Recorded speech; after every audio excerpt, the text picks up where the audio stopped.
दोस्तों क्या आप 12th क्लास में हो? अगर आप 12th क्लास में हो और अगर आपको कॉमर्स में अकाउंट्स में दिक्कत आ रही है और अगर आप चाहते हो कि डिबेंचर के बारे में पूरा सीखना, आपकी जो बुक है कंपनी अकाउंट की, अगर आप चाहते हो डिबेंचर के बारे में पूरा सीखना, तो यही वीडियो आप लोगों के लिए ही है। तो दोस्तों मैं हूं विनोद सिंह और आप लोगों के लिए फटाफट से वीडियो लेकर आया हूं। जल्दी से काम करते हैं, विदाउट वेस्टिंग ऑफ टाइम करते हैं वीडियो को स्टार्ट।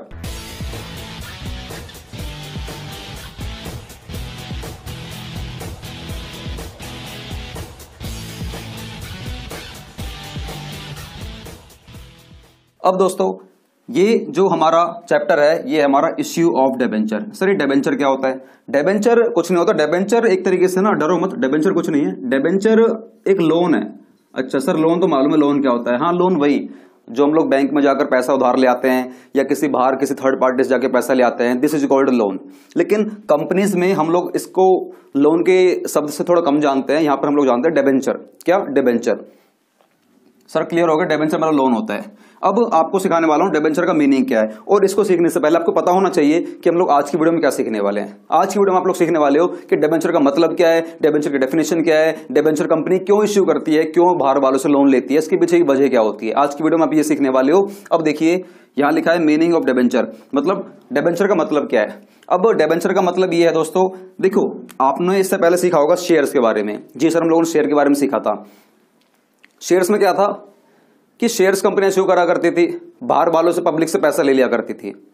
अब होता क्या है कि कंपनी को ना और पैसे चाहिए होते हैं, कंपनी को और डिमांड होती है, और पैसा चाहिए और पैसा। कंपनी जितना ज्यादा आगे जाएगी, कैसे जाएगी आगे? पैसा आएगा तभी तो डिमांड आएगी, पैसा आएगा कंपनी पे इकट्ठा होगा, फिर चीज परचेज करेगी जिसमें डील करती है, उसके बाद कंपनी ग्रो करती है। लेकिन दोस्तों मैं आपको एक चीज बताना चाहता हूं, वो ये कि हमारे देखो जब बिजनेस करते हैं स्टार्ट, तो शुरुआत में डायरेक्ट कंपनी नहीं बन जाती। पहले हमेशा होती है हमारी सोल प्रोप्राइटरशिप। हमेशा पहले क्या होती है हमारी? Sole proprietorship. सर ये सोल प्रोप्राइटरशिप क्या होता है? सोल प्रोप्राइटरशिप मतलब होता है सिंगल सेलर। जैसे कोई भी आस पड़ोस में जो दुकान वाला होता है, जहां पर बिजनेस का मालिक सिर्फ एक ही होता है, this is called single seller, मतलब सोल ट्रेडर। लेकिन उसके मन में ऐसा आया 4-5 साल बाद कि यार मुझे ना बिजनेस को और बड़ा करना है, तो उसने क्या करा, और बंदे जोड़ लिए, और बंदे जोड़ लिए 2, 3, 4, 5 करते करते करते करते हम लोगों ने बनाने स्टार्ट कर दी। फिर हम लोगों ने पार्टनरशिप, क्या बनाने से कर दी? पार्टनरशिप। लेकिन पार्टनरशिप पे फिर लिमिट लग गई। पार्टनरशिप पे आप लोग मैक्सिमम 50 ही पार्टनर बना सकते हो, उसके ज्यादा बना भी नहीं सकते हो। लेकिन वो जो बिजनेस का मालिक था उसका मन क्या करा करता था और आगे जाने का। पहले एक था, उसकी एक दुकान थी, तो उसने सोल प्रोप्राइटरशिप, सोल ट्रेडरशिप उसने स्टार्ट करी थी। उसके बाद उसने पार्टनरशिप बना ली। पार्टनरशिप बनाते बनाते उसने 50 बंदों की टीम खड़ी कर ली, बिजनेस बहुत बड़ा हो गया। लेकिन उसका मन शांत नहीं हुआ, वो चाहता हमारा बिजनेस और बड़ा हो, तो उसने फिर कंपनी बनानी स्टार्ट कर दी। क्या? कंपनी बनानी स्टार्ट कर दी। पार्टनरशिप में हमारा पार्टनरशिप एक्ट, हमारा जो कानून है वो अलग लगा करता था, उसका नाम था हमारा 1932। लेकिन अब जो हमारी कंपनीज के बारे में अगर आप लोग सीखने वाले हो, तो कंपनीज पे अलग एक्ट लगेगा, कंपनी के अलग कानून है, जो कि है हमारा 2013। इससे पहले भी एक एक्ट आया करता था जो कि कंपनी का हुआ करता था, वो हमारा 1956 हुआ करता था। 1956 ये आपके सिलेबस का पार्ट नहीं है, तो आपको ये नहीं सीखना। आपको सीखना है कि 2013 हमारी companies act, Indian companies act 2013, ये आपको पता होना चाहिए। इसी के बेस पर ही आपको बताने वाला हूं कि कंपनी डिबेंचर कैसे इश्यू कर सकती है, लोन कैसे ले सकती है, वजह क्या होती है लोन लेने की। देखो वजह यही होती है, पहले सिंगल ट्रेडर था, फिर उसने पार्टनरशिप करी, 50 बंदों तक ये लिमिट लगा दी गई थी पार्टनरशिप में। उसके बाद आप बना नहीं सकते हो। देखो लेने को प्रैक्टिकली है ना, आप और पार्टनर बना सकते हो, लेकिन वो फिर इलीगल पार्टनरशिप हो जाती है, हमें लीगली काम करना है। तो 50 के बाद अगर आपको 51, 52, 53 अगर ऐसे पार्टनर आपको लेने हैं, अपने लिए लेने हैं, तो दोस्तों आपको ना कंपनी बनानी पड़ेगी। अब कंपनी कितने टाइप की होती है, इसके लिए अलग वीडियो बना देंगे हम। कंपनी अलग अलग बहुत टाइप की कंपनियां होती हैं, अगर आपको ये सीखना है तो इसके लिए काम करना, नीचे इस वाली वीडियो कमेंट बॉक्स में जाना और आप हमसे डिमांड कर सकते हो कि सर जी कंपनीज कितने टाइप की होती है, इसके ऊपर भी वीडियो बनाओ, मैं इसके ऊपर वीडियो बना दूंगा। और अब यहां पर भी लिमिट लग जाती है, क्योंकि इसमें मैं आपको दो कंपनी सिखा देता हूं। एक होती है प्राइवेट कंपनी, pvt.co, जिस भी कंपनी के लास्ट में अगर ये वर्ड लिखा जाए pvt.co, इसका मतलब है कि प्राइवेट कंपनी है। लेकिन जिस भी कंपनी के लास्ट में हमारा वर्ड लिखा जाएगा ltd. इसका मतलब कौन सी कंपनी हमारी? ये पब्लिक कंपनी है। कंपनी के लास्ट में जो उसका नेम है कंपनी का, लास्ट में अगर LTD. लिखा हुआ है तो समझ जाना कि वो पब्लिक कंपनी है और ये प्राइवेट कंपनी है। अब प्राइवेट कंपनी में फिर लिमिट लग गई कि आप इसको 200 से ज्यादा लेकर नहीं जा सकते, मैक्सिमम 200 लेकर जा सकते हो। लेकिन उसका मन, वो चलो ठीक है उसने प्राइवेट कंपनी बना भी ली, 200 तक चले भी गया, लेकिन दोस्तों उसका मन नहीं शांत हुआ, उसको बहुत बड़ी कंपनी बनानी है, बहुत बड़े लेवल पे जाना है। तो आया वो पब्लिक कंपनी पर। अब देखो पब्लिक कंपनी में क्या होता है, कितने भी आप मेंबर बना सकते हो, कितने मेंबर। पार्टनरशिप में हमारे क्या हुआ करते थे, पार्टनर्स, और कंपनी में हमारे क्या होते हैं, मेंबर्स। चाहे वो प्राइवेट कंपनी चाहे पब्लिक कंपनी, दोनों में हमारे मेंबर्स होते हैं। सर ये लोन कंपनी लेती क्यों है, डिबेंचर इश्यू करती क्यों है? सर आपने ये सब सिखा दिया, ये क्यों नहीं सिखाया? देखो जब तक आपको ये नहीं सिखा पाऊंगा ना तो ये सीख नहीं पाओगे कि कंपनी लोन क्यों लेना चाहती है। कंपनी लोन इसलिए लेना चाहती है, वो अपने आप को बड़ा करना चाहती है, अपने आप को बड़े स्केल पर लेकर जाना चाहती है। बड़े स्केल पर कैसे लेकर जाएगी, जब ज्यादा पैसा होगा। अब ज्यादा पैसा कैसे होगा, कंपनी के पास या तो देखो जितने उसके मेंबर हैं उनसे पैसा मंगवा लेगी, लेकिन अगर उसको और आगे जाना है ना तो कंपनी को लोन लेना ही पड़ेगा। Loan in the sense debenture issue करने पड़ेंगे। सर ये डिबेंचर इश्यू करना क्या होता है? देखिए डिबेंचर कुछ नहीं है। अच्छा ये समझ में आया कि पैसा कंपनी ज्यादा और क्यों लेती है। कंपनी ने सबसे पहले अपनी कंपनी का शेयर इश्यू कर दिए, शेयर इश्यू करके पैसा इकट्ठा हो गया, कंपनी को और पैसा चाहिए तो कंपनी ने फिर क्या कर दिए, इश्यू कर दिए डिबेंचर। डिबेंचर कुछ नहीं है, एक तरीके से डिबेंचर एक सर्टिफिकेट होता है। सर सर्टिफिकेट होता है? नहीं, डिबेंचर कुछ नहीं, एक कागज का टुकड़ा होता है, एक छोटा सा कागज का टुकड़ा होता है, उस पे कंपनी की बहुत सारी कंडीशन लिखी रहती हैं। ये सर्टिफिकेट है, उस पे कंपनी की सील लगी रहती है। सील मतलब होता है ऑफिशियल स्टैंप, मतलब थप्पा, एक कंपनी का थप्पा लग जाएगा, this is called official stamp. Sir ये ऑफिशियल स्टैंप क्या होती है, सील क्या होती है? यार कुछ नहीं है, सिग्नेचर ऑफ द कंपनी। हम लोग नॉर्मली हाथ से सिग्नेचर करते हैं ना, कंपनी अपना स्टैंप लगा देती है, this is called seal of the company. Company का एक सर्टिफिकेट होता है, कागज की फॉर्म में होता है, ये रिटर्न एक्नॉलेजमेंट होती है। सर ये क्या होती है, ये रिटर्न एक्नॉलेजमेंट होती है of a date. Sir date क्या होता है, डेट मतलब लोन। डेट को ये डिबेंचर को शॉर्ट में डेट लिखते हैं, DEBT डॉट। डिबेंचर ये रिटर्न एक्नॉलेजमेंट होती है। ये आपका जो सर्टिफिकेट है ना, ये रिटर्न एक्नॉलेजमेंट है, मतलब लिखित में ये सबूत है इस बात का कि हमारी कंपनी ने किसी थर्ड पार्टी से लोन लिया हुआ है। डिबेंचर इश्यू करें कंपनी ने। डिबेंचर कैसे इश्यू करते हैं, एक सर्टिफिकेट होता है, मैं एक सर्टिफिकेट बनाता हूं, सर्टिफिकेट बना दिया और सामने वाले पार्टी को दे दिया, तो सामने वाले पार्टी के पास ये ना रिटर्न एक्नॉलेजमेंट रहती है कि उसने मुझे लोन दिया और मैंने उससे लोन लिया है, मैंने उससे लोन लिया और उसने मुझे दिया है। उसके पास ये सबूत रहेगा, तभी तो इन फ्यूचर मेरे ऊपर केस करेगा। अगर मान लीजिए मैं मुकर जाता हूं पैसा देने से, तो वो मेरे ऊपर केस कर सकती है।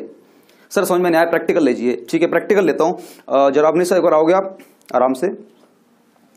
जैसे कि हमारे अवनीश हैं, अवनीश मेरी कंपनी को लोन चाहिए, बहुत सारा लोन चाहिए, तो आपके पास ना बहुत सारा पैसा पड़ा है आपकी कंपनी के पास, तो मुझे पैसा चाहिए, तो आपसे पैसा लेना आऊंगा। आप ना मना कर देना, सर जी ऐसे कैसे दे दूंगा। अवनीश मुझे ना 2 करोड़ रुपए चाहिए, देना लोन के देना। सर नहीं है। दे दो ना, 2 करोड़ रुपए चाहिए, नहीं है। दे दो ना। नहीं है। क्यों है नहीं?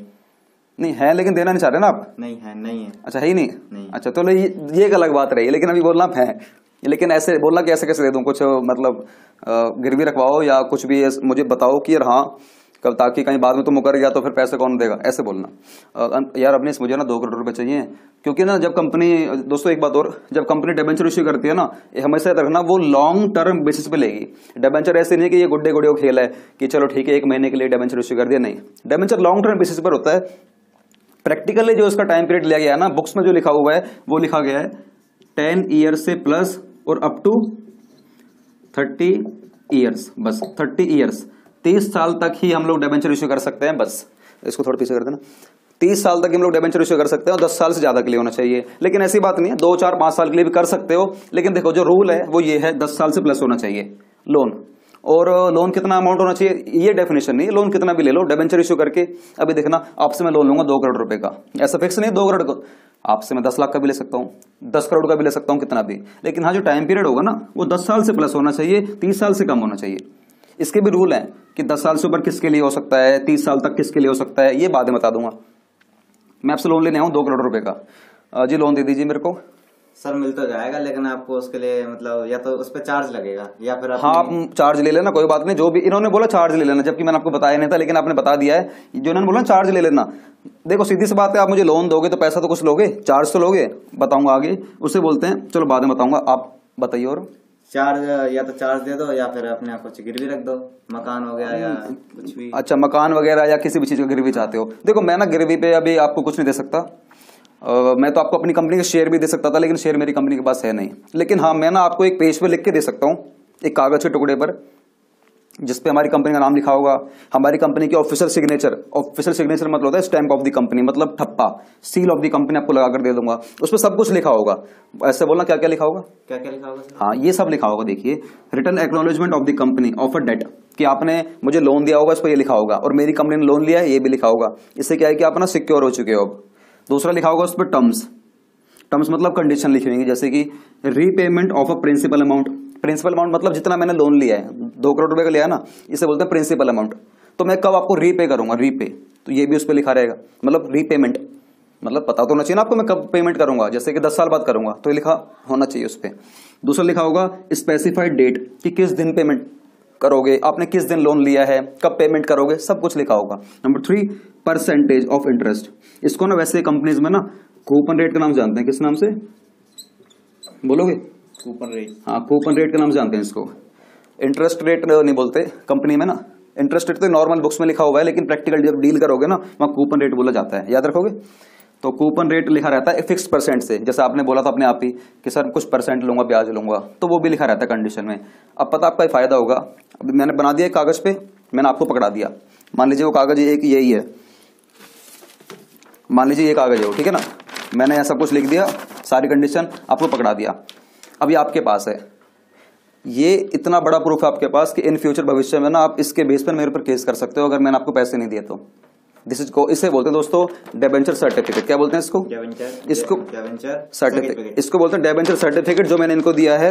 और जिसको दिया है इसको बोलते हैं डेबेंचर होल्डर। क्या आप डेबेंचर होल्डर हो, आपने मेरे डेबेंचर होल्ड करे हुए हैं, इससे बोलते हैं डेबेंचर सर्टिफिकेट। और जिसने होल्ड करा है इसे क्या बोलते हैं? डेबेंचर होल्डर हमारे हो जाएंगे अवनीश, और मेरी कंपनी ने दिया है। अगर मैं आपको इन फ्यूचर पैसे देने से मना कर देता हूं तो आप क्या करोगे मेरे ऊपर? आपके ऊपर केस। कैसे करोगे? इसको ले जाना कोर्ट में, कहना कि कोर्ट ये देखो इसमें सारी कंडीशन लिखी हुई, इस कंपनी ने लोन लिया, इस कंपनी का साइन भी हो रखे हैं, ताकि तुम, मैं ये नहीं बोल सकता ना आपने फेक करें, मेरी कंपनी साइन है यार, सील ऑफ द कंपनी है, तो कोर्ट फिर मुझे बुला लेगी ठेके पर है ना, और कर देगी मेरे ऊपर केस, और जो भी है मुझे पैसे देने पड़ जाएंगे। तो दिस इज कॉल्ड ऑफिशियल, मतलब जो भी आपका डॉक्यूमेंट है, this is called debenture certificate. और जो आपके पास है आप कौन बन जाओगे? Debenture holder. तो मैं उम्मीद करता हूँ आपको समझ में आ गया होगा, आप अपने जा सकते हो। Thank you. तो दोस्तों ये हमारा सब कुछ रहा। अब आप लोग सीखने वाले हो कि ना एक सेक्शन है 2 clause 30 of the companies act 2013, इसमें ना लिखा हुआ है कि कंपनी डेबेंचर जो इश्यू करते हैं ना उसकी डेफिनेशन क्या अल्टीमेटली। तो देखिए डेफिनेशन कुछ नहीं है, छोटी सी डेफिनेशन है, लेकिन यार ये पता नहीं कौन से टीचर ने रूल बना रखा है, कौन सी गवर्नमेंट ने रूल बना रखा है, या पता नहीं किस महापुरुष ने रूल बना रखा है कि डेफिनेशन एज इट इज याद करनी होती है। ऐसा कुछ नहीं है, अपने हिसाब से भी, मेरे हिसाब से होना चाहिए कि अपने हिसाब से भी हम लोग डेफिनेशन डिजाइन कर सकें, वरना फिर इंसान ना मगिंग करता रहता है, रट नहीं रहेगा फिर। अभी अगर डेफिनेशन शुरू से चलती आ रही है यार ये धारणा कि रटो इसको डेफिनेशन को, अपने आप से भी कुछ भी होना चाहिए है मनीष, अपने आप से खुद भी होना चाहिए कुछ ऐसी एजुकेशन में ऐसी पॉलिसी होनी चाहिए कि डेफिनेशन भी चेंज कर सकते हैं। पर कोई नहीं, आपको डेफिनेशन एज इट इज अभी फिलहाल तो लिखनी पड़ेगी। डेबेंचर इंक्लूड्स, डेबेंचर में हम लोग ले लेते हैं क्या क्या? Debenture stock, debenture stock, bond and any other securities of a company. Debenture में आप तीनों में से कुछ भी ले सकते हो। Whether constituting a charge on the assets of the company or not. Whether constituting charge on the assets. Sir ये क्या है चार्ज ऑन द एसेट्स? समझ में नहीं आया कुछ डेफिनेशन, मैं बताता हूँ। Charge on the assets of the company or not का मतलब क्या होता है? Whether constituting charge on the assets of the company or not. मैंने इनको लोन दिया, मैंने अभी अवनीश से लोन लिया था 2 करोड़ रुपए का 10 साल के लिए। अब अवनीश ने मुझे एक बार भी ये नहीं बोला था सर जी आप ना कुछ सिक्योरिटी अपने पास रखवाओ, जैसे कि जिस भी कंपनी में मैं काम करता हूँ उस कंपनी बहुत बड़ी बड़ी मशीनें होंगी, तो हो सकता था अवनीश मुझे ये बोले कि सर इस कागज से मुझे फर्क नहीं, सर मुझे इस कागज से क्या करना, मुझे कुछ ऐसा पक्का सबूत दो कि अगर कोर्ट भी अगर तुम्हारा कुछ नहीं उखाड़ पाई तो मेरे पास कम से कम ये तो रहेगा ना कि यार ये असेट्स तुम्हारी वाली मेरे नाम पे हो जाएगी फिर उस केस में। मैं समझाता हूँ अपनी से आना। अभी मैंने आपको कागज दिया था ना एक, वो क्या था? Debenture certificate. आप क्या था? Debenture holder. आप ना ये, मैं आपको कागज दूंगा कि ये लीजिए कागज ले जाइए और मुझे 2 करोड़ रुपए दे दीजिए, बस छोटा सा कागज दूंगा 2 करोड़ रुपए आ जाएंगे, ये तो बहुत बड़ी बात हो जाएगी। ऐसे तो कोई भी कागज दे देगा। ये लो लिख दिया मैंने, लाओ 5 करोड़ दो, फिर किसी को लिख दूंगा लाओ 20 करोड़ दे, फिर लिख दूंगा मैं तो भैया रातों रात माला बन जाऊंगा, माला माल। गलत बात है, ऐसे नहीं। मैं जो आपको दूंगा ना ये कहना कि सर ये तो ठीक है, ये तो मैं रखूंगा, ऐसे बोलना, ये तो रखूंगा, लेकिन सर मुझे ना और सिक्योरिटी दो, और ऐसे बोलना। मैंने सर और मतलब कहना कि जो आपके पास मशीनें पड़ी है ना वो वाली 2 करोड़ की, ये 80 लाख की है, ये 1,20,00,000 की है, 2 करोड़ से कम बोलना। जैसे 1.5 करोड़ की है, 1 करोड़ की, ऐसे बोल देना। तो मुझे ना लिख के दो कि अगर तुम पेमेंट नहीं कर पाए तो उन मशीनों पे मतलब हक मेरा हो जाएगा, ऐसे बोलना आप। जी लीजिए 2 करोड़ रुपए का लोन दे दीजिए मेरे को। सर ये तो ले लेंगे, लेकिन उसके पीछे हमें इसके मतलब वो चाहिए हमें सिक्योरिटी। और कुछ चाहिए? और क्या चाहिए और बताओ? ये आपकी मशीन है। हाँ, 1 मशीन लाख है। की, 1.5 लाख की, 2 लाख की। हाँ, ये सारी हैं। तो ये मतलब हमें दे, मतलब लिख दो। तो मतलब मैं आपको लोन दे दूंगा। क्या लिखना है बताओ, मैं लिख देता हूँ। वो आपकी जो मशीन है ना, हाँ है वो मतलब अगर बाय चांस आपने पैसा नहीं दे पाया तो हम वो ले लेंगे। अच्छा, ये पता मेरे लिए बहुत बड़ा डिसीजन होगा इस वक्त के लिए कि अगर मैं कोई पेमेंट नहीं कर पाया ना तो वो मशीन आप ले जाओगे, अगर मैंने लिख दिया तो। ये अगर मैंने लिख दिया तो इसे बोलते हैं चार्ज ऑन दी असेट्स। क्या बोलते हैं? बोलो क्या बोलते हैं? Charge on the assets. मैंने मतलब आपने मेरे असेट्स पे ना चार्ज लगा दिया कि अगर मैं कोई पेमेंट नहीं कर पाया तो केस तो करोगे आप, केस तो करोगे इसके बेस पे कोर्ट में जाकर केस तो करोगे। लेकिन अगर कोर्ट बिक गई, कौन नहीं बिकता आज डेट में? सब बिक जाते हैं। क्या पता मैंने कोर्ट को खरीद लिया, क्या पता मैंने जज को पैसे दे दिए, क्या पता, देखो आज के टाइम हर कोई बिकता है यार, सब बिकते हैं। क्या पता मैंने उसको पैसे दे दिए, तुम्हारे तो 2 करोड़ बेकार जाएंगे ना। तो उस केस में अपना सिक्योरिटी चाहते हो एडिशनल में कि सर अगर कभी कुछ और होता है ना तो मैं और हायर सुप्रीम कोर्ट में जाऊंगा और उसमें बोलूंगा कि सर देखिए कोई दिक्कत नहीं, अगर ये पैसे नहीं दे पा रहा है ना तो मैंने यहाँ पे लिखा हुआ था इस पे कि उस असेट्स पे मेरा अधिकार आ जाएगा, तो वो असेट्स मुझे दिलवा दीजिए। अब आप क्या सिक्योर हो जाओगे। अगर कोई बिक भी जाता है हमें मतलब नहीं है बिकेगा नहीं बिकेगा या कौन बिकता है कौन नहीं बिकता, जो करप्शन खोर होगा वो बिकेगा, चाहे वो पुलिस वाला हो, चाहे फिर वो जज हो, चाहे फिर वो कोई भी हो। जो करप्शन खोर जो होगा ना, जो करप्शन फैलाने वाला होगा वो बिकेगा, और जो सच में देशभक्त होगा ना वो कभी नहीं बिकेगा, याद रखना। खैर हमें इससे मतलब नहीं है कौन देशभक्त है कौन करप्शन खोर है, हमें तो कंसेप्ट सिखाना है। तो आप जी थैंक यू यार। और दोस्तों इसी तरीके से आप लोगों ने सीखा कि डिबेंचर क्या होता है, प्रैक्टिकल तरीके से सीखा। और अब एक बात सुनना मेरी बात, अगर आप लोगों को इस वाली वीडियो को देखकर थोड़ा सा भी एहसास हुआ कि सर हाँ बहुत प्रैक्टिकल तरीके से सिखा रहे हैं तो वीडियो को लाइक कर देना यार, बिल्कुल लाइक बना कर ले जाना मत कहीं भी। आप कमेंट करना इस वाली वीडियो में सबसे अच्छा आपको क्या लगा, और आप अगली वीडियो किस टॉपिक के ऊपर चाहते हो ये भी बताना हमें, जिससे कि हम लोग अगली वीडियो बना पाएंगे। और दोस्तों अगर आप हमारे इस वाले चैनल पर पहली बार आए हो तो इस वाले चैनल को फटाफट से काम करना, सब्सक्राइब कर देना, बेल नोटिफिकेशन आइकन क्लिक कर देना, जिससे कि आने वाली कोई भी वीडियो आपसे मिस नहीं होगी। और आप लोग हमारी वीडियो पर आए, देखा, मुझे बहुत अच्छा लगा। हम लोग मिलेंगे बहुत जल्द अगली वीडियो में, तब तक के लिए वंदे मातरम, जय हिंद।